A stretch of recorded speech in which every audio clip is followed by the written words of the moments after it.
Chapitre 3. Le serpent était le plus rusé de tous les animaux des champs que l'Éternel avait fait.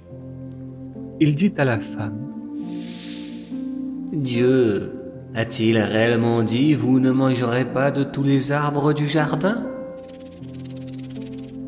La femme répondit au serpent: Nous mangeons du fruit des arbres du jardin. Mais quant au fruit de l'arbre qui est au milieu du jardin, Dieu a dit, vous n'en mangerez point et vous n'y toucherez point, de peur que vous ne mouriez. Alors le serpent dit à la femme: Vous ne mourrez pas. Mais Dieu sait que le jour où vous en mangerez, vos yeux s'ouvriront. Et que vous serez comme des dieux, connaissant le bien et le mal.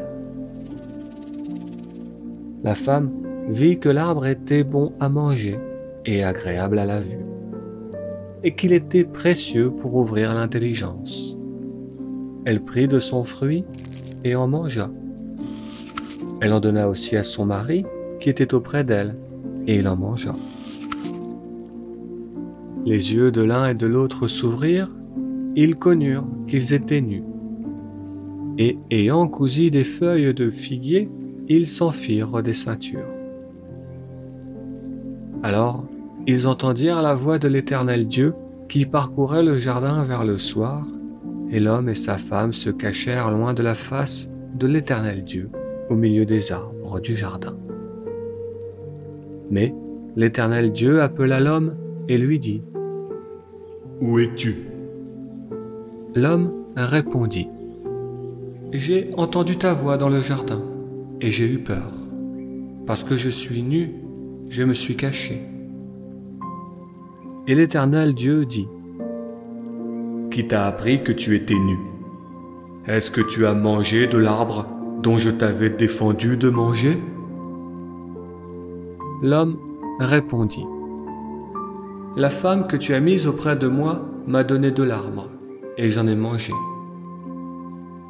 Et l'Éternel Dieu dit à la femme: Pourquoi as-tu fait cela? La femme répondit: Le serpent m'a séduite et j'en ai mangé. L'Éternel Dieu dit au serpent: Puisque tu as fait cela, tu seras maudit entre tout le bétail et entre tous les animaux des champs. Tu marcheras sur ton ventre et tu mangeras de la poussière tous les jours de ta vie. Je mettrai inimité entre toi et la femme, entre ta postérité et sa postérité. Celle-ci t'écrasera la tête et tu lui blesseras le talon. Puis il dit à la femme: J'augmenterai la souffrance de tes grossesses.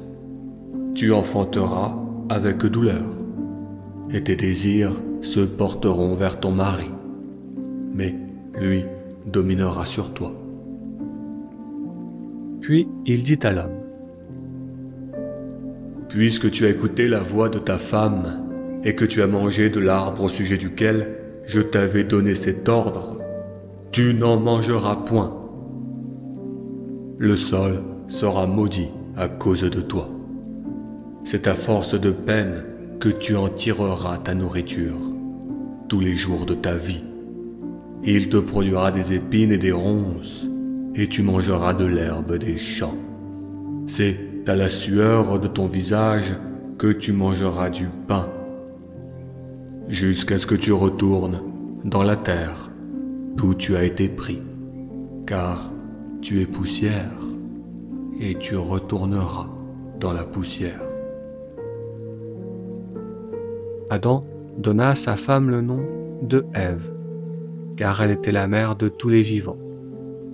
L'Éternel Dieu fit à Adam et à sa femme des habits de peau, et il les en revêtit.